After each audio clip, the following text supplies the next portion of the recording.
جانے مسائل تو علماء سے پوچھیں، یہ حکم مبین ہم کو رب سے ملا ہے۔ الحمدللہ رب العالمین والصلاة والسلام علی سید المرسلین اما بعد فاعوذ باللہ من الشیطان الرجیم بسم اللہ الرحمن الرحیم الصلاة والسلام علیک یا رسول اللہ وعلی آلک واصحابک یا حبیب اللہ الصلاة والسلام علیک یا نبی اللہ وعلی آلک واصحابک یا نور اللہ۔ مدنی چینل کے ناظرین، پروگرام دارالافتاء اہل سنت میں آپ کو خوش آمدید کہتے ہیں۔ اللہ رب العالمین ہم سب کو دین متین کے احکامات سیکھنے والا، سمجھنے والا اور ان پر عمل کرنے والا بنائے، علم نافع کی دولت سے ہم سب کو مالا مال فرمائے۔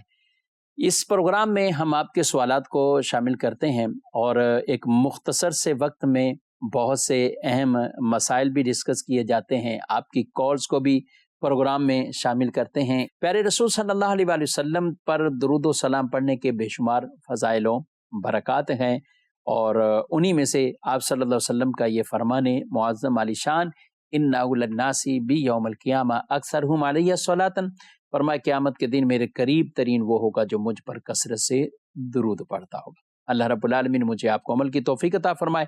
بارگاہ رسالت میں ہدیہ درود و سلام صلو علی الحبیب صلی اللہ تعالی علی محمد صلی اللہ علیہ وآلہ وسلم، صلاۃ و سلام علیک یا سیدی یا رسول اللہ وعلی آلک واصحابک یا حبیب اللہ۔ آج کے ہمارے مہمان مفتی حسان صاحب ہیں، ان کو خوش آمدید کہتے ہیں۔ کیسے مزاج کرام؟ الحمدللہ رب العالمین۔ ماشاءاللہ۔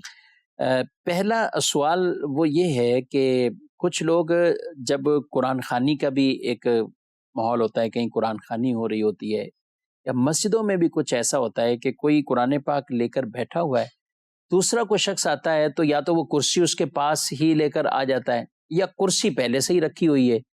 اب ایک آدمی نیچے بیٹھا ہوا ہے، دوسرا آدمی کرسی پر وہ بیٹھ کر قرآن کی وہ ویسے ہی بیٹھا ہوا ہے، نیچے والے شخص کا اب یہاں پہ کیا کہیں گے؟ قرآن پاک نیچے ہے، آدمی اوپر کرسی پر بیٹھا ہوا ہے۔ بسم اللہ الرحمن الرحیم۔ لیکن قرآن پاک بالخصوص ہمارے جو مسلمان ہیں ان میں اس کا ادب و احترام، اس کی تعظیم، اس کا بہت زیادہ اہتمام کیا جاتا ہے، اور لوگ اس حوالے سے بہت زیادہ سینسٹیو ہوتے ہیں، بہت حساس ہوتے ہیں اس حوالے سے کہ قرآن پاک کا بہت زیادہ ادب کیا جائے، اور یہ بہت ہی اعلیٰ اور بہت ہی اچھی بات ہے، بہت عمدہ بات ہے۔ جس قدر قرآن پاک کا ادب کریں گے، احترام کریں گے، اللہ پاک اتنا ہی اس کے اوپر انشاءاللہ اپنی رحمت سے ثواب عطا فرمائے گا اور اجر عطا فرمائے گا۔ اچھا، اب جو ادب اور بے ادبی ہے، اس کا دار و مدار ہوتا ہے عرف و رواج کے اوپر، یعنی علاقہ کس طرح کا ہے کہ جس میں کس چیز کو بے ادبی سمجھا جا رہا ہے، کس چیز کو ادب سمجھا جا رہا ہے، عام طور پہ اس کا لحاظ کیا جاتا ہے۔ عمومی طور پر ہمارے یہاں اوپر بیٹھنا اور قرآن پاک پڑھنے والا نیچے ہو، اس کو بہت سارے مقامات پر بے ادبی سمجھا جاتا ہے۔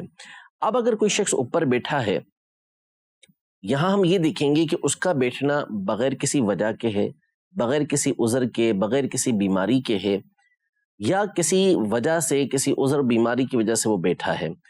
اگر وہ اوپر بیٹھا ہوا ہے اور کوئی بیماری اس کے ساتھ، کوئی پرابلم اس کے ساتھ ایسی ہے کہ وہ نیچے نہیں بیٹھ سکتا، نماز کے لیے آیا، اس کے لیے نیچے بیٹھنا ممکن نہیں ہے، اب وہ اوپر بیٹھ جاتا ہے، تو اس صورت میں اس کا بیٹھنا درست ہے۔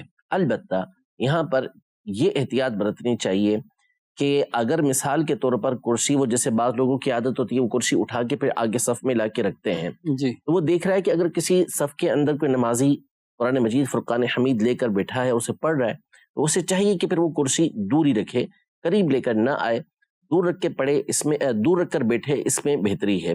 اور اگر کرسی رکھی ہوئی آگے ہے اور بیٹھنے کے لیے اسی مقام پہ رکھی ہوئی ہے، تو پھر پڑھنے والے کو یہ چاہیے کہ وہ کسی اور مقام پہ بیٹھے، دور تھوڑا سا ہو کے بیٹھ جائے، دوری ہو جائے گی، تو اس سے نتیجہ یہ نکلے گا کہ میں نے وہی عرض کیا کہ عرف کا دار و مدار ہوتا ہے کہ جس کو ہمارے عرف کے اندر بے ادبی کہا جائے گا، رواج میں بے ادبی کہا جائے گا، تو وہ بے ادبی قرار پا جاتی ہے۔ تو اس لیے اگر کوئی دور جا کے بیٹھ جاتا ہے تو اس کو عام طور پہ بے ادبی نہیں کہتے، اس کو تعظیم کرنا ہی کہتے ہیں کہ وہ اہتمام کر کے دور چلا گیا ہے، تو پھر یہ کر لے گا تو اس کے لیے بہتر ہوگا۔ بہرحال عذر ہے اور اوپر بیٹھا ہوا ہے تو اس میں حرج نہیں ہے، لیکن جتنا اہتمام کریں گے، دور رہیں گے، اتنا ہی فائدہ اس میں ہوگا۔ اور اگر عذر ہے جس کی وجہ سے قریب بھی بیٹھا ہوا ہے تو اس میں کوئی حرج نہیں ہے۔ ٹھیک ہے، ناظرین کی کچھ کالز ہیں، ان کو شامل کرتے ہیں۔ السلام علیکم ورحمۃ اللہ وبرکاتہ۔ وعلیکم السلام ورحمۃ اللہ وبرکاتہ۔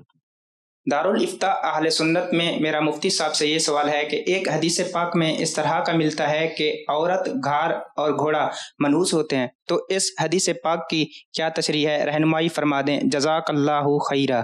روایت انہوں نے بیان کی عورت کے لیے بھی اور گھر اور گھوڑے کے حوالے سے۔ اصل میں وہ یوں ہے کہ سعادت، خوش بختی کی علامتوں میں سے 4 چیزیں ہیں۔ ان میں سے یہ ارشاد فرمایا المرأۃ الصالحہ، نیک عورت، صالح عورت۔ اگر کسی کے بیوی نیک ہے، صالح ہے، تو یہ اس کی خوش بختی ہے۔ دوسرا فرمایا کہ بڑا گھر، کھلا گھر۔ اور تیسری چیز ارشاد فرمائی الجار الصالح، نیک پڑوس، اچھا پڑوس اسے ملتا ہے، تو یہ بھی خوش بختی کی علامتوں میں سے ایک علامت ہے۔ اور فرمایا کہ جو چوتھی چیز ہے وہ ہے المرکب الحنی، یعنی جو اچھی سواری ہے، آرام دہ سواری ہے وہ۔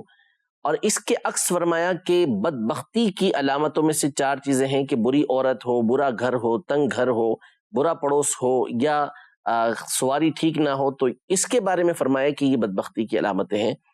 فی نفسی ہی، عورت کو نعوذ باللہ گھر کو یا گھوڑے کو، اس کو برا بھلا نہیں کہا منحوس گیا۔ یا اس طرح کا سب منحوس تو کہنا بھی نہیں چاہیے، منحوس تو ہے نہیں، منحوس اصل میں گناہ ہے، ٹھیک ہے، نحوست اصل گناہ ہے۔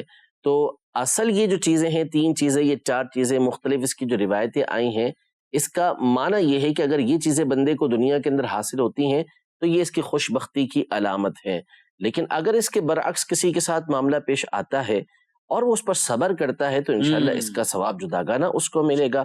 باقی اللہ کی رحمت ہوئی اور اس کو نیک صالح بیوی ملی، اور اسی طرح گھر اچھا ملا، سواری اچھی ملی، پڑوس اچھا ملا، تو یہ دنیا میں اللہ پاک کی نعمتوں میں سے کچھ نعمتیں اسے عطا ہوئی ہیں۔ اور بھی ایک روایت میں جس میں فرمایا دنیا اور آخرت کی اسے ساری بھلائیاں نصیب ہوگی، جیسے 4 چیزیں، اس میں یہ شکر کرنے والا دل بھی اور ذکر کرنے والی زبان کا بھی ارشاد فرمایا، اور اس میں بھی نیک خاتون، نیک بی بی کا بھی وہ فرمایا، اور ساتھ ساتھ بدن صابر بھی کہا کہ صبر کرنے والا بدن بھی اسے مل جائے۔ تو یعنی کسی کے پاس اگر چھوٹا گھر ہے یا اس کی سہولت کے مطابق اس میں کچھ کمی ہے، لیکن اگر اسی نعمت پر ہی وہ شکر ادا کرتا ہوا گزارا کرتا ہے تو بالکل ایسا ہے کہ اگر صبر کرے گا، دنیا کی نعمتیں تو ہوتی ہی یہ ہے کہ وہ ملتی ہیں، تو اس پر شکر کرے گا تو وہ فائدے مند ہوں گی۔ ان کو جہاں استعمال کرنا ہے اس مقام پہ استعمال کرے گا تو وہ فائدے مند ہوں گی، ورنہ پھر یہ جو نعمتیں دی جاتی ہیں یہ آزمائش کے لیے بھی ہوتی ہیں۔ تو جیسا بندے کا رویہ ہوگا، جیسا انداز ہوگا، اسی طرح اس کے لیے چیزیں سعادت کا باعث بنیں گی، ورنہ اس کے لیے چیزیں بدبختی کا باعث بھی بن سکتی ہیں۔ ٹھیک ہے، ایک میسج ہے، یہ کہہ رہے ہیں کہ مفتی صاحب میرا سوال یہ ہے کہ عورت کی میت کو نامحرم جو وہ اس کا چہرہ وغیرہ دیکھ سکتے ہیں؟ عام طور پہ جب انتقال ہوتا ہے تو سب دیکھ رہے ہوتے ہیں۔ دیکھیے، چہرہ، اب عورت جوان ہے تو گریز کرنا چاہیے کہ اس کے چہرے کو کوئی دیکھے، اس سے بچیں گے۔ اور اگر عورت جو ہے وہ بوڑھی ہے، دیکھنے میں کسی طرح کا کوئی فتنے کا اندیشہ نہیں ہے، تو دیکھا تو اسے جا سکتا ہے۔ ہاں، البتہ جو سب سے بڑا مسئلہ ہے وہ چند غلط فہمیاں اس بنیاد پر ہیں کہ وہ یہ سمجھتے ہیں کہ سب دیکھ سکتے ہیں، شوہر نہیں دیکھ سکتا۔ تو شوہر کا جو مسئلہ ہے وہ یہ ہے کہ اگرچہ کہ اس کا نکاح تو ختم ہو چکا، جب بیوی کا انتقال ہوا، انتقال ہوتے ہی نکاح ختم ہو گیا، لیکن دوسروں کے مقابلے میں اس کے لیے کچھ زیادہ رعایتیں ہیں۔ مثلاً وہ عورت کو دیکھ سکتا ہے، یا اس نے کپڑے، عورت نے کفن یا کپڑے ویسے ہی اس کے اوپر سے اسے چھونا چاہے تو چھو بھی سکتا ہے، اس میں کوئی حرج نہیں ہے۔ دوسرے کو اس بات کی اجازت نہیں ہے، غیر محرم کو، کہ وہ اس کو کپڑوں کے اوپر سے بھی چھوئے۔ اور یہ سمجھتے ہیں کہ شوہر کندھا نہیں دے سکتا، تو ایسا بھی نہیں ہے، شوہر کندھا بھی دے سکتا ہے، جنازہ بھی پڑھا سکتا ہے، پڑھ سکتا ہے، تو اس میں کوئی حرج نہیں ہے۔ ٹھیک ہے، یعنی جو مسئلہ ہے اس کو اس کی اپنی حقیقت اور جتنا ہے اصل پر ہی رکھیں گے تو یہ زیادہ بہتر ہے۔ اب جہاں اس طرح کے میت والے معاملات ہوتے ہیں حسان صاحب، جی، سوال صرف میت سے متعلق آیا، لیکن عام طور پر گھروں میں جو میت رکھی ہے تو پھر وہاں انڈرسٹوڈ ہے کتنی خواتین بھی ہوتی ہیں۔ اب آنے والا کوئی میت کو دیکھ رہا ہے تو پھر اور بھی تو وہاں کتنے ایسے معاملات ہیں۔ اصل میں ہمارا دور جو ہے ایک حدیث پاک ہے طبرانی شریف کی کہ ہر آنے والا جو سال ہے اس کے اندر خرابیاں بڑھتی ہی چلی جائیں گی. تو مسئلہ یہی ہے کہ لوگ جس طرح کی خرافات کے اندر مبتلا ہوتے ہیں ان چیزوں کی طرف توجہ کرتے نہیں ہیں کہ ہم سے کیا کیا خطائیں کیا کیا غلطیاں ہو رہی ہیں. اور میت یعنی انتقال گھر کے اندر ہو جائے تو ہونا تو یہ چاہیے کہ بندہ عبرت حاصل کرے جی، اور اپنی آخرت کو یاد کرے کہ یہ ہنستا کھیلتا انسان ہمارے درمیان تھا، یا مریض ہو کر بھی انتقال کیا اس نے، تو اس کی ہم نے جوانی دیکھی اور اس کا ایک زور دیکھا، لیکن بالآخر اس نے موت کا مزہ چکھا ہے اور آج اس کی قبر کی پہلی رات ہے.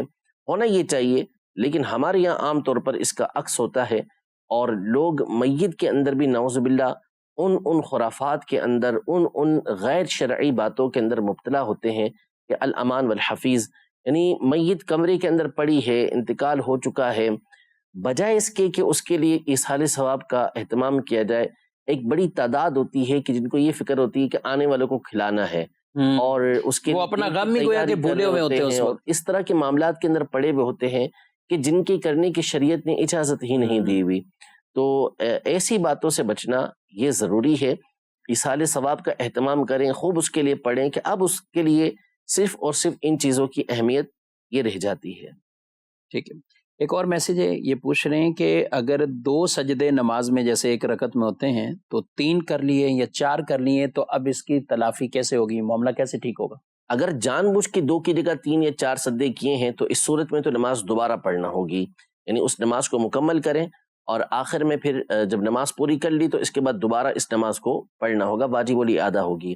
اور بھولے سے اگر ایسا ہو گیا کہ 3 یا 4 سجدے کر لیے ہیں تو آخر کے اندر سجدہ سہو کر لیں، سجدہ سہو سے اس کی تلافی ہو جائے گی، یعنی نماز آپ کی ہو جائے گی. ٹھیک ہے. مزید کچھ ناظرین کی کالز کو. یہ مفتی صاحب سے میرا یہ سوال ہے کہ یہ جو باجماعت نماز جب ہم ادا کر رہے ہوتے ہیں تو اس میں یہ جو تسبیحات ہیں قرات کے بعد جیسے اللہ اکبر سمی اللہ لمن حمیدہ، کیا یہ بھی ہم نے امام کے پیچھے ہم نے ادا کر سکتے ہیں امام کے پیچھے؟ امام کے پیچھے تکبیرات بھی ہیں اور یہ سب چیزیں ہیں، کیا کہتے ہیں؟ امام کے پیچھے تلاوت ممنوع ہے، یعنی ہم نے تلاوت نہیں کرنی امام کے پیچھے. اس کے علاوہ رکوع کی تسبیح سبحان ربی العظیم یہ ہم نے بھی پڑھنی ہے. اسی طرح جب امام صاحب سمع اللہ لمن حمیدہ کہیں گے تو پیچھے ربنا لک الحمد یا ربنا ولک الحمد یا اللہم ربنا لک الحمد یا اللہم ربنا ولک الحمد، ان میں سے کچھ نہ کچھ پڑھنا یہ سنت مبارکہ ہے، یعنی مقتدی کو یہ پڑھنا ہے، جو پیچھے ہے اس کو یہ پڑھنا ہے. اور سجدے کی تسبیح بھی پڑھنی ہے. اسی طرح جب التحیات پڑھیں گے تو التحیات بھی آپ نے پڑھنی ہے. ممنوع صرف اور صرف امام کے پیچھے یہ تلاوت کرنا ہے، تلاوت کرنے کی اجازت نہیں. ٹھیک ہے. تسبیحات کا یا تکبیرات کا انہوں نے سوال کیا ہے، تو مفسر پہلی تکبیر جس میں ایک ایسا لگتا ہے کہ کئی لوگ شاید غفلت کا شکار ہیں. امام نے تو کہا اللہ اکبر، اب کئیوں کی عادت اب ٹھیک ہے نماز پڑھنے آئے نیت بھی جیسے دل میں ہی کرتے ہیں تو یوں ہاتھ اٹھائے تو جب کر لیا، اب اس کا کیا کہیں گے؟ یہ تکبیر جو تکبیر تحریمہ ہوتی ہے، پہلی تکبیر جو کہی جاتی ہے، اس کا یہ نماز کی شرائط میں سے بھی ہے، نماز کے فرائض میں سے بھی ہے. اگر تکبیر تحریمہ نہیں کہی تو اس صورت میں تو نماز ہی آپ کی شروع نہیں ہوئی. یعنی اتنی آواز سے کم از کم اللہ اکبر کہنا کہ آپ کے کانوں تک آپ کی آواز پہنچ جائے یہ ضروری ہے. اگر اتنی آواز نہ نکلی کہ آپ کے کانوں تک آپ کی آواز پہنچی تو اس صورت میں آپ کی نماز ہی شروع نہ ہوئی. واقعی ایسا ہے کہ ایک بڑی تعداد ہے آتی ہے اتنا آواز ہی نہیں آئی، آواز ہی نہیں آئی، خود ان کو آواز ان کے کانوں تک بھی آواز نہیں پہنچتی، یا بعض ہوتے ہیں کہ منہ ہلاتے تک نہیں نماز کے اندر وہ شامل ہو گئے. اگر ایسا کرتے ہیں تو اس صورت میں نماز ہی آپ کی شروع نہ ہوئی. ایسی جتنی نمازیں پڑھی ہیں وہ دوبارہ پڑھنا ہوں گی، وہ سرے سے ہوئی نہیں، فرض ہے کہ ان کی قضا عید کی جائے گی. اللہ اکبر. ایک چھوٹی سی غلطی تو بہت بڑی ہے، لیکن جسے عام لوگ کہیں کہ یہ چھوٹی سی غلطی ہے، تو اس طرح کی کئی غلطیاں ایسی ہو جاتی ہیں. نماز جنازہ کے لیے بھی کئی لوگ وہ دعائیں یا یہ چیزیں تو پوچھتے ہیں، پڑھتے بھی ہیں، اور اس کا طریقے میں اعلان بھی کیا جاتا ہے کہ پہلی میں تکبیر ہوگی تو اس کے بعد ثنا پڑھیں، دوسری ہو تو درود پاک پڑھیں، تیسری ہو تو دعائے میت، دعائے جنازہ وہ پڑھیں. لیکن ساتھ ساتھ تکبیرات کا خیال رکھنا وہ بہت اہم اور ضروری ہے. یعنی ان کی تکبیرات اور اس میں قیام، کیا کہیں گے مفتی صاحب؟ یہ تو تکبیرات فرائض کے اندر جو چاروں تکبیریں اس کی ہیں نماز جنازہ کے اندر، اب اس میں بھی عام طور پہ جیسے ہی اللہ اکبر ہو تو آدمی درود دعا اس میں تو پڑھتا ہے، ٹھیک ہے وہ سنتیں ہیں، لیکن تکبیرات ہی چھوڑ دیں۔ نماز جنازہ میں 2 رکن ہیں، اور رکن کا مطلب ہوتا ہے کہ جس کے ساتھ کسی شے کا قیام ہوتا ہے، اس کے بغیر وہ شے پائی نہیں جاتی۔ تو 2 رکن ہیں، ایک ہے 4 تکبیریں کہنا اور دوسرا قیام یعنی کھڑا ہونا۔ تو اب کھڑے تو ہو جاتے ہیں، رونا اس بات کا ہوتا ہے کہ ایک بڑی تعداد ہوتی ہے جس کو نہ نماز جنازہ کی دعا آتی ہے، نہ ہی اس کو ثنا پڑھنا صحیح طریقے سے آتی ہے، نہ اسے معلوم ہوتا ہے کہ نماز جنازہ کے اندر جو درود ابراہیمی پڑھنا ہے وہ کس طرح پڑھنا ہے۔ لیکن اس سے بڑھ کر جو بات ہوتی ہے وہ یہ ہوتی ہے کہ لوگ تکبیرات بھی نہیں کہہ رہے ہوتے، حالانکہ جب نماز جنازہ آپ پڑھنے کے لیے حاضر ہوئے ہیں تو نماز جنازہ ہوگا ہی اس صورت میں جبکہ آپ 4 تکبیریں کہیں گے۔ اگر آپ 4 تکبیرات نہیں کہتے، اللہ اکبر 4 مرتبہ نہیں کہتے، تو یہ جب تکبیر ادا نہیں ہوئی تو پھر اس صورت میں آپ کی نماز جنازہ ادا نہیں، اور ایک بھی چھوٹ کی تو بھی نہیں ہوگی، 4 ہونا یہ ضروری ہے، یہ ضروری ہے۔ میں اس دن آپ بھی تھے نماز جنازہ میں، جب مفتی فضیل صاحب دامت برکاتہم علیہ ان کی والدہ محترمہ کا جنازہ تھا، تو مفتی قاسم صاحب نے، استاد صاحب نے، جب اس میں یہ چیز بطور خاص بیان کی کہ بھئی تکبیرات اور یہ قیام بری یہ رکن ہے، اس کے فرائض ان کا خیال رکھنا یہ ضروری ہے، تو میں سمجھتا ہوں یہ ایک اچھی ترغیب بھی ہے جو ائمہ پڑھانے والے نماز جنازہ پڑھاتے ہیں۔ تو جہاں ہم یہ بتاتے ہیں کہ ثنا پڑھیں، اس میں یہ کلمات ہیں، درود پڑھیں، دعا پڑھیں، دعا نہیں آتی تو کوئی سی بھی دعائیں معصورہ پڑھ لیں، سورہ فاتحہ دعا کی نیت سے پڑھ سکتے ہیں، یہ اس طرح کی جو چیزیں بتاتے ہیں، تو وہاں ساتھ ساتھ یہ بھی کہ ہر آدمی کو تکبیرات کے ساتھ ساتھ تکبیریں کہنا، یہ 4 تکبیریں کہنا، یہ بھی اس کا رکن ہے، اس کا فرض ہے۔ اگر یہ نہیں کہیں گے تو ان کی نماز نہیں ہوگی۔ تو یہ اہتمام کریں گے تو انشاءاللہ اس سے بھی لوگوں کو بہت سیکھنے کو مل جائے گا اور بطور خاص توجہ بھی اس طرف چلی جائے گی۔ مزید کچھ کالز لیتے ہیں۔ میرا نام محمد نور رضا اتاری ہے اور میں پنجاب کے شہر دودھنا سے عرض کر رہا ہوں۔ مفتی صاحب کی بارگاہ میں عرض ہے کہ یہ ارشاد فرمانے کہ رسول ملائکہ کون ہے؟ جزاک اللہ خیرا۔ رسول ملائکہ، ملائکہ میں سے بھی چند رسول ہیں؟ جی بالکل رسول ہیں، اور ان کا کام ہوتا ہے، رسول کا مطلب پیغام پہنچانا، تو وہ انبیاء کرام علیہ السلام تک اللہ تبارک و تعالیٰ کا پیغام پہنچاتے رہے، اس اعتبار سے ان کو رسول ملائکہ کہا جاتا ہے۔ اللہ یصطفی من الملائکۃ رسلا ومن الناس، یہ قرآن مجید فرقان حمید کی آیت ہے کہ اللہ انسانوں میں سے اور ملائکہ میں سے رسولوں کو چنتا ہے۔ تو یہ وہ جو ملائکہ ہیں جن کو اس بات کی ڈیوٹی لگائی گئی کہ وہ انبیاء کرام علیہ السلام تک پیغامات پہنچائیں گے، ارسال کریں گے، تو ایسے ملائکہ کو رسول کہا جاتا ہے۔ تو بالکل رسول ملائکہ یہ موجود ہیں، جیسے سیدنا جبریل امین علیہ السلام ہیں، سیدنا میکائیل علیہ السلام ہیں، سیدنا اسرافیل علیہ السلام ہیں، تو اس طرح کے جو ملائکہ ہیں ان کو رسول ملائکہ کہا جاتا ہے۔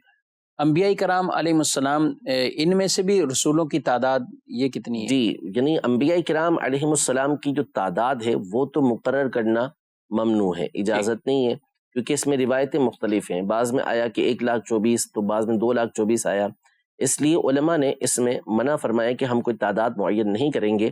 البتہ ایک صریح حدیث مبارکہ میں ان میں سے رسول جتنے ہیں ان کا ذکر ہوا کہ ان کی تعداد 313 ہے۔ تو رسول جو ہوتے ہیں وہ نبی کے مقابلے میں بڑے مرتبے والے ہوتے ہیں، وہ نئی شریعت لے کر آتے ہیں اور اللہ پاک کی طرف سے ان کو خاص اس بات کے احکام نازل کیے جاتے ہیں کہ وہ نئی شریعت کے مطابق لوگوں تک اس کے احکام کو پہنچاتے ہیں۔ ٹھیک ہے، مزید کون؟ مفتی صاحب سے سوال یہ ہے کہ بعض لوگ باسی کو لینا نحوست سمجھتے ہیں، تو آیا باسی لینا نحوست میں شمار ہوتا ہے؟ باسی لینا جمائی لیتے ہیں، جمائی دیکھیں، ایک تو ویسے تو حدیث پاک میں ہے کہ چھینک اللہ کو پسند ہے اور جمائی ناپسند ہے۔ ایک ہے فطری تقاضا کسی چیز کا، ظاہر ہے کہ بندہ جب تھکا ہوا ہوتا ہے یا نیند کا غلبہ ہوتا ہے تو یہ جمائی اس کو آتی ہے اور وہ اس لینے پہ مجبور ہوتا ہے، لیکن اب اس کے بعد کے جو معاملات ہیں وہ اس میں احتیاط ضروری ہے۔ مثلا کسی کو جمائی آنا شروع ہوئی، جس کو باسی بھی بولتے ہیں، تو پہلے تو وہ یہ تصور کرے کہ انبیاء کرام علیہ السلام کو چونکہ اباسی نہیں آتی تھی، جمائی نہیں آتی تھی، جب یہ تصور کرے گا تو انشاءاللہ تبارک و تعالیٰ یہ جماعی اس کی رک جائے گی. اور اگر وہ یہ تصور کرتا ہے، یہ تصور کیا اور اس کے باوجود اسے یہ جماعی آ رہی ہے، تو حکم یہ ہے کہ کوشش کرے کہ اپنے دانتوں کے ذریعے ہونٹوں کو دبا لے، اور دبائے گا تو اس سے یہ ہوگا کہ یہ رکی رہے گی. لیکن نماز میں اس کا اچھا ہے، نماز میں بھی یہ طریقہ اپنانے کا. اور بعض اوقات شدت ہوتی ہے کہ دانتوں سے بھی روکا تو نہیں رک پائی، تو پھر اس صورت میں الٹے ہاتھ کی جو پشت ہوتی ہے، الٹے ہاتھ کا جو یہ حصہ ہے، اس کو منہ کے اوپر رکھ دے. اچھا، رکھنے کے بعد بھی بعض لوگ عجیب و غریب معاملات کرتے ہیں کہ اس کو بچوں کی طرح یوں کرتے ہیں، جس کی وجہ سے عجیب سی آواز پیدا ہوتی ہے. اور عمومی طور پر لوگ اس میں جو معاملہ کرتے ہیں وہ پورا منہ کھول دیتے ہیں اور عجیب و غریب آہ کی آوازیں نکالتے ہیں. اس کو شیطان کا قہقہ قرار دیا گیا کہ اسے شیطان ہنستا ہے. تو یہ حرکتیں نہیں کرنی چاہیے، یہ معاملات نہیں کرنے چاہیے. ورنہ بہرحال جماہی یہ جب آتی ہے تو فطرت کے تقاضوں کی وجہ سے آتی ہے، اس سے بندے کا کوئی رکنے کا ہے ہی نہیں، اپنی قدرت اس کے اندر موجود ہی نہیں ہے. تو لہذا وہ عمل وہ کرے کہ جو شریعت کے مطابق ہو، ایسی بے جا حرکتیں، فضول کی حرکتیں اس میں نہ کرے. اور ویسے بھی اس کو جو ہے وہ یوں کہہ لیں کہ آداب کے خلاف سمجھا جاتا ہے. کوئی پورا منہ کھول کے جو نا وہ بیٹھا ہوا اباسی لے رہا ہے یا عجیب و غریب قسم کی آواز نکال رہا ہے، تو لوگ اس کو اچھا بالخصوص جب آپ کسی مجلس میں بیٹھے ہیں، آپ کے سامنے بھی کوئی بیٹھا ہوا ہے. اسی طرح مسجد میں بھی اور جماعت میں بھی حسان صاحب اس طرح کے معاملات جو ہے نا وہ ایسی سی آوازیں سنائی دے دیتی ہیں بعض اوقات نماز پڑھنے والوں کی بھی، کہ ایسا لگتا ہے کہ شاید یا علم نہیں ہے یا وہ اہتمام کرتے نہیں ہے کہ کسی طرح میں روکنی چاہیے یہ اس طرح کے معاملات کو نا. تو بہرحال احتیاط برتیں اور اسی میں بہتری ہے. حسان رضا عطاری ہیں، یہ کہتے ہیں کہ میرا سوال یہ ہے کہ علم نجوم سیکھنا کیسا ہے اور اعلیٰ حضرت کو اس علم کے حوالے سے دسترس. دیکھیں، نجوم ستاروں کو بولتے ہیں. نجوم نجم کی جمع ہے، ستاروں کا علم. ستاروں کا علم جو علم ہے فی نفسی ہی علم وہ ممنوع نہیں ہے کہ اس کے ذریعے سے ٹائمنگ معلوم ہوتے ہیں، نمازوں کے اوقات معلوم ہوتے ہیں. ستاروں کے علم کے ذریعے ہی پہلے سمندری راستوں کو متعین کیا جاتا تھا، یا جنگلات کے اندر لوگ سفر کرتے تھے، صحرا کے اندر سفر کرتے تھے، تو ان ستاروں کے ذریعے ہی وہ سفر اختیار کیا کرتے تھے. تو اس اعتبار سے تو اس کا علم حاصل کرنا یا دیگر اعتبارات سے علم حاصل کرنا یہ ممنوع نہیں ہوتا. اصل ہے اس کا استعمال، کہ آپ اس کا جو استعمال کر رہے ہیں وہ کیا ہے. اب بعض لوگ اس کے ذریعے سے مستقبل کی خبریں جاننے کی کوشش کرتے ہیں، اور اس کفار مکہ جو تھے، مشرکین جو تھے، وہ تو باقاعدہ ستاروں کو مؤثر سمجھتے تھے کہ فلاں ستارہ جب طلوع ہوگا یا فلاں مقام پر آئے گا تو بارش برسے گی. تو نبی پاک صلی اللہ علیہ وسلم نے ایک حدیث مبارکہ جو صحیح بخاری شریف کی موجود ہے، آپ نے فجر کی نماز پڑھائی اور ایک غزوے سے واپسی تھی وہ، تو اس وقت رات بارش ہوئی تھی. فرمایا کہ بندوں میں سے بہت سے لوگوں نے جو صبح کی ہے وہ اللہ پر ایمان لے کے، یعنی اللہ پاک کا ارشاد فرماتے میرے بندوں میں سے بہت سو نے مجھ پر ایمان لاتے ہوئے اور ستاروں کا انکار کرتے ہوئے صبح کی ہے، اور بہت سے وہ ہیں کہ جنہوں نے ستاروں پر ایمان رکھا اور میرا انکار کیا اس حال میں صبح کی ہے. تو فرمایا اس کا وجہ یہ بتائی کہ وہ یوں کہتے ہیں کہ مطرنا بنوع کذا، کہ ہمیں جو بارش ملی ہے وہ اس ستارے کے آنے کی وجہ سے ملی ہے، یہ ستارہ یہاں پہنچا تو اس وجہ سے ملی ہے. جبکہ جو لوگ یہ کہتے ہیں کہ بارش اللہ نے برسائی ہے، اس نے اللہ پر ایمان رکھا. تو وجہ یہ ہے اس کی بنیادی کہ وہ لوگ ستاروں کو مؤثر حقیقی سمجھتے تھے، یعنی یہ سمجھتے تھے کہ ستارے ہی ہیں کہ جب اس نے گردش کی، اس نے حرکت کی، فلاں مقام پر پہنچا تو اس وجہ سے یہ بارش برسی ہے. یہ کفر ہے، کیونکہ ہر چیز کی تاثیر حقیقی طور پر اللہ جل شانہ پیدا فرماتا ہے. دوائی ہو، تعویذات ہوں، دم درود ہو، کسی بھی طرح کا معاملہ ہو، اصل تاثیر پیدا کرنے والی ذات اللہ رب العالی کی ہے. ہاں، اگر کوئی ان کو یہ سمجھتا ہے کہ چونکہ اللہ پاک نے ایک نظام بنایا ہے جس کی وجہ سے یہ بارش برسی ہے کہ یہ ستارہ اس مقام پر آئے گا تو بارش یوں برسے گی، ستارے کے اندر کچھ بھی نہیں ہے، تو یہ ایک جدا گانا بات ہے. تو نجوم کا علم کا استعمال کیا جا رہا ہے، اور ہمارے یہاں عام طور پہ جو استعمال ہوتا ہے وہ یہی ناجائز استعمال ہوتا ہے. اسی لیے نجومی کے پاس جانے کو بعض صورتوں میں کفر، بعض صورتوں میں حرام، بعض صورتوں میں حماقت قرار دیا ہے کہ نجومی کے پاس جو جاتا ہے اس کا یہ معاملہ وہ ان چیزوں سے گزرے گا، یہ بالکل گزرے گا.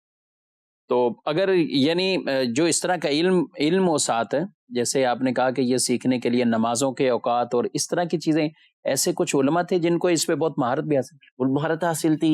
اعلیٰ حضرت امام اہل سنت رحمۃ اللہ تعالیٰ علیہ کو ان چیزوں کے اوپر بڑی مہارت حاصل تھی.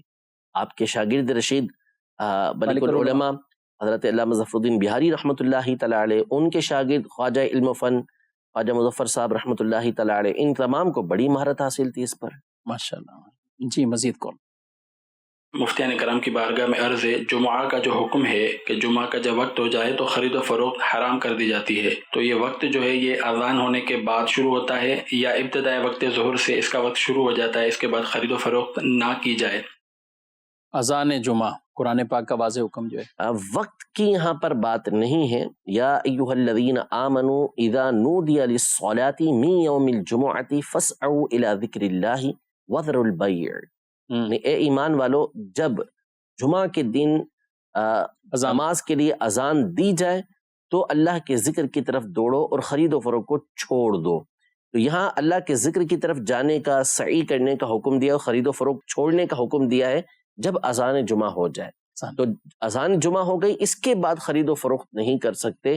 وقت جمعہ کی یہاں پر گفتگو نہیں ہے. اب مثال کے طور پر کہیں پر جو ہے وہ 3:30 بجے جمعہ ہو رہا ہے، وہاں پہ اس نے 3:30 بجے جمعہ پڑھنا ہے اور اذان بھی اس کی جو ہے وہ 3 سوا 3 بجے ہو رہی ہے، تو اس کے لیے حکم تھوڑی ہوگا کہ وہ 12 بجے جب وقت شروع ہو گیا تو یہ تمام کام کاج چھوڑ دے گا، ایسا نہیں. ٹھیک ہے. مزید سوال؟ دارالفتہ میں میرا سوال یہ ہے کہ چند دن پہلے میرا ایکسیڈنٹ ہوا بائک پہ، تو میرے دونوں گھٹنوں کے اوپر زخم بنے ہوئے ہیں، چوٹ لگی ہوئی ہے. اب نماز کے لیے میں نہ تو پراپر سجدہ کر سکتا ہوں، نہ ہی قاعدہ میں بیٹھ سکتا ہوں. تو اس سچویشن میں مجھے نماز کیسے پڑھنی چاہیے؟ براہ کرم جواب ارشاد فرما دے. اللہ پاک آپ کو صحت دے، تندرستی عطا فرمائے، شفا عطا فرمائے. کیا جی بالکل، اللہ پاک ان کو صحت دے، شفا عطا فرمائے، ان کی اس بیماری کو، اس مرض اور زخم کو اللہ پاک دور فرمائے. اب چونکہ زمین پہ بیٹھنا بھی آپ کے لیے ممکن نہیں، سجدے میں جانا بھی ممکن نہیں ہے کہ یہ آپ کے پاؤں زمین پہ لگ نہیں سکتے، تو اب آپ نے ظاہر ہے کہ کرسی پر بیٹھ کر ہی نماز پڑھنی ہے. نماز معاف نہیں ہے، نماز پڑھنی ہے. اب طریقہ کار یہ ہے کہ مکمل نماز، آپ بہتر جو طریقہ ہے وہ یہ کہ ساری کی ساری نماز بیٹھ کر ہی پڑھیں. کرسی پر ہی آپ نے نیت کرنی ہے بیٹھ کر، اور اسی پر آپ نے تکبیر تحریمہ کہنی ہے. دونوں ہاتھ جب آپ رکوع میں جائیں گے تو آپ کی گھٹنوں کے اوپر ہونے چاہیے اور آپ نے خود تھوڑا سا جھکنا ہے. بعض لوگ ہاتھوں کو یوں کرتے ہیں، ہاتھوں کو یوں کرنے کی ضرورت نہیں ہے. اچھا، وہ کچھ آگے تختہ ہو تو وہ اس پہ رکھ لیتے ہیں، نہ ہو تو وہ پھر ایسے کر کے ایسے. تو اس کی کوئی ضرورت نہیں ہے. یہ آپ کے ہاتھ، رانوں پر آپ کے ہاتھ ہیں اور آپ نے تھوڑا سا آگے جھکنا ہے، اور سجدہ کرنا ہے تو تھوڑا سا اور آگے جھکنا ہے. یہ جو یوں آگے کرتے ہیں اس کی ضرورت بھی نہیں ہے، اور یہ فضول کام ہے، اس طرح نہیں کیا جائے. تو اس طرح آپ نماز کو مکمل کر لیں اور اسی حالت میں سلام پھیر لیں، تو پوری کی پوری نماز آپ نے بیٹھ کر ہی ادا کرنی. ٹھیک ہے. ایک سوال ہے، کہتے ہیں کہ ہم ایک ادارے میں کام کرتے ہیں اور اس ڈپارٹمنٹ کے ہم ہیڈ ہیں. اب ہوتا یہ ہے کہ جب سال بعد اپنے محتاط لوگوں کے حوالے سے کچھ گفتگو کرنی ہوتی ہے تو کچھ کی خامیاں، خوبیاں یہ ڈسکس کی جاتی ہیں اور اس کے مطابق ان کو آگے کسی رینک پر ترقی دی جاتی ہے. تو یہاں ہم جو اپنے محتاط لوگوں کے بارے میں خامیاں ذکر کرتے ہیں تو یہ بھی ہمارا ان غیبتوں میں جائے گا یا اس کی وجہ سے ہم گناہگار ہوں گے؟ غیبت کا جو بنیادی مقصد ہے وہ کسی کی برائی اور خرابی بیان کرنا ہے. یعنی کوئی اس نیت سے کسی کا عیب بیان کرتا ہے کہ اس کی خرابی اور برائی کو بیان کر رہا ہے. لیکن اگر ضرورت ہو تو وہاں پر علماء نے کچھ مقامات کی اجازت دی ہے کہ وہاں اس کی جو خرابی ہے اور برائی وہ بیان کی جا سکتی ہے. جیسے مثال کے طور پر کسی نے کسی کے اوپر ظلم کیا ہے تو اب وہ قاضی کے پاس، حاکم کے پاس، پولیس کے پاس یا کسی کے پاس بھی جائے گا اور بتائے گا کہ وہ ظالم شخص ہے اور اس نے میرے اوپر ظلم کیا ہے، تو وہ اس کی برائی بیان کر رہا ہے. لیکن یہاں پر شریعت مطہرہ نے اس کی برائی کو بیان کرنے کی اجازت دی ہے. تو اسی طرح یہاں پر اگر کسی ادارے کے اندر، شعبے کے اندر کسی کی ترقی کے حوالے سے گفتگو کرنی ہے اور اس کی جو خامیاں اور خوبیاں ہیں اس کو ڈسکس کرنا ہے تو اس کی اجازت کر سکتے ہیں، لیکن صرف اسی پر گفتگو کریں گے کہ جس پر دار و مدار ترقی اور ترقی ہونے اور ترقی نہ ہونے پر ہے. اب مثال کے طور پر آپ کے ادارے کے اندر جو ترقی ہوتی ہے وہ کوئی دنیاوی ادارہ ہے، دینی اعتبار سے ادارہ نہیں ہے، اور وہاں پر عمومی طور پر اکثریت بے نمازیوں کی ہے، اور آپ لوگ، یہ ایسا نہیں ہے کہ اس کی نماز پڑھنے پر کوئی اس کی ترقی کر رہے ہوں، تو اب آپ اس کے بارے میں یہ کہیں کہ چونکہ وہ نماز نہیں پڑھتا اس لیے ہم اس کی ترقی نہیں کر رہے. تو ہے تو اچھی بات، واقعی ایسا ہونا چاہیے کہ نیک نمازی جو شخص ہو اسی کو اوپر لایا جائے، لیکن آپ نے عمومی طور پر اس کو لینا ہی نہیں ہے۔ تو اب آپ اس کی جو کمزوری ہے کہ بھائی کام کرنے کے اندر کمزور ہے، وقت جو کام دو وقت پہ کر کے دیتا نہیں ہے، صحیح طریقے سے کر کے دیتا نہیں ہے، آفس ورک کے اندر اس کی خرابیاں ہیں، تو وہ تو آپ ڈسکس کر سکتے ہیں۔ اب آپ اس کے گھر کے معاملات کے حوالے سے اور اس کی دیگر خرابیوں کے حوالے سے گفتگو کریں تو یہ درست نہیں ہوگا۔ انہی امور کے اوپر انہی پر گفتگو ہوگی کہ جس پر ترقی اور تنزلی کا دار و مدار ہے۔ ٹھیک ہے، اور یہ بہت بڑی ایک طرح کی امانت ان کے سپرد ہے، جو ایسے لوگ ہوتے ہیں کہ جن کی وجہ سے دوسروں کی وہ ظاہر جب ترقی اس کی ہوگی، اس کا رینک بڑھے گا، تنخواہ بھی بڑھے گی، اور یہ خامخواہ کی کچھ ایسی چیزیں بیان کر دینا اور کسی سے کچھ ذاتی رنجش ہونے کی وجہ سے بھی ایسے اداروں میں ہوتی یہ چیزیں آتی ہیں سامنے، تو ایسے لوگوں کو کیا کہنا؟ ظاہر ہے کہ یہ تو حدیث مبارکہ میں ہے کہ جس کو یہ منصب ملا ہے، فرمائے کہ جو مسلمانوں کے کاموں پر کسی ایسے شخص کو استعمال کرتا ہے کہ اس سے بہتر فرد موجود ہے تو اس نے خیانت کی ہے۔ اور حدیث پاک میں فرمائے کہ قیامت کی نشانی ارشاد فرمائی کہ امانت کا ضائع کرنا۔ تو پوچھا گیا کہ امانت کا ضائع کرنا کیا ہے، تو فرمائے کہ جب معاملہ اس کے غیر اہل کے سپرد کر دیا جائے تو یہ امانت کو ضائع کرنا ہے۔ تو ہوتا واقعی ایسا ہے کہ تقریباً اداروں کے اندر، بہت سارے اداروں کے اندر، جس کو اللہ محفوظ رکھے، اس کے علاوہ عمومی طور پہ یہ ہوتا ہے کہ جس سے پرخاش ہو جائے، جس سے عداوت ہو جائے، یا جو بس دل سے اتر جائے، تو پھر اس کی ترقی جو ہے وہ محال سی ہو جاتی ہے۔ جس کے ہاتھ میں اختیار ہوتا ہے وہ اس کو اوپر آنے ہی نہیں دیتا۔ تو یہ واقعی ایک بہت برا فعل ہے، قیامت کے دن یقیناً اس کا حساب یہ دینا پڑے گا۔ نہ ہی غیر اہل کو اوپر لا سکتے ہیں اور نہ ہی اہل کو اس کی ترقی سے روک سکتے ہیں۔ جو اللہ نے آپ کو منصب دیا ہے، مقام دیا ہے، اس کا لحاظ کرتے ہوئے کہ آپ کو اللہ نے اس بات کی قدرت دی ہے کہ آپ اہل افراد کو اوپر لا سکتے ہیں، پھر آپ نہیں لاتے تو اس کا بھی جواب دینا پڑے گا، اور پسند کے افراد کو، نا اہل افراد کو اوپر لے آتے ہیں تو اس کا بھی قیامت کے دن حساب دینا ہوگا۔ چلیے، ایک سوال ہے میسج میں، سوال ہے، لوگ پتہ نہیں کیسے کیسے سوال بھیج دیتے ہیں سان صاحب، بعض اوقات تو سوال پڑھ کر بھی نا وہ حیرت ہوتی، کہہ رہے ہیں کہ عورتیں مرنے کے بعد بھی تو قبرستان جاتی ہیں، عورت کی میت کو قبرستان لے کے جاتے ہیں، تو یہ مولانا لوگ کیوں زندگی میں منع کرتے ہیں کہ عورت قبرستان نہ جائے؟ سوال ہے ابھی، جواب آپ نے، یعنی یہ چاہتے ہیں کہ گھر پر ہی دفنا دیا جائے عورت کو، کیا کیا جائے؟ اللہ اکبر۔ تو بہت ساری جگہ ہوتی ہیں کہ جہاں پر جانا ایک مخصوص وقت کے اندر ہی ہوتا ہے، اس کے علاوہ جانے کی وہاں پر اجازت نہیں ہوتی۔ ہر مقام پہ ہر شخص ہر وقت جا سکے ایسا نہیں ہوتا۔ تو شریعت مطہرہ نے ہمیں حکم اس بات کا دیا ہے کہ عورت نے زندگی کے اندر گھر کے اندر ہی رہنا ہے، قبرستان یا مزارات کی طرف اس نے نہیں جانا، تو اس نے گھر کے اندر ہی رہنا ہے، اور دفنانے کا حکم اسے دیا گیا ہے کہ اسے دفنایا جائے گا قبرستان کے اندر، تو پھر اسے اسی مقام پر دفنایا جائے گا۔ چلیں مزید کچھ سوال ہے کہ میں گھر میں، میرا لڑائی جھگڑا ہوا ہے تقریباً 6 مہینے ہوتا رہا، تو میں نے غصے میں آگے قرآن پاک اٹھا لیا سر پہ، تو پلیز اس کا کوئی کفارہ بتا دیں، ہم بہت پریشان ہیں، پورے گھر والے بہت پریشان ہیں، میں نے 2 دفعہ سچا اٹھایا ہے قرآن، 2 دفعہ۔ سوال آپ کا تھوڑا سا ہے اس میں ابہام ہے، ابھی آپ نے غصے میں آ کے قرآن اٹھایا، پھر کیا کہا؟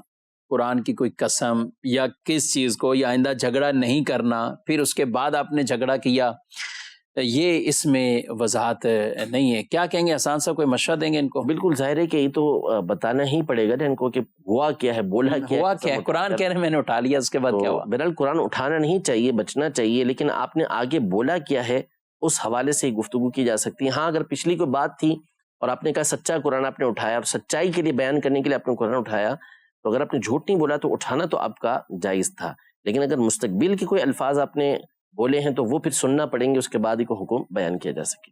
اس طرح کے سوال آپ وضاحت سے ہی بیان کیا کریں، بطور خاص قسم کے حوالے سے، کہ قسم اٹھائی تھی تو کس کام پر؟ پچھلے کسی کام پر، آئندہ کسی ہونے والے کام پر، پھر آئندہ کے لیے اٹھائی تھی تو پھر اس کا برعکس کر دیا ہے یا نہیں کیا؟ ابھی تک کیا آپ پوچھنا چاہتے ہیں؟ تھوڑی سی وضاحت ہوگی تو انشاءاللہ جواب دینے میں بھی آسانی ہوتی ہے، اس کی کئی صورتیں بن جاتی ہیں۔ ناظرین، آپ نے پروگرام ملاحظہ کیا، اللہ رب العالمین علم نافع عطا فرمائے۔ جانے مسائل تو علماء سے پوچھیں، یہ حکم مبین ہم کو رب سے ملا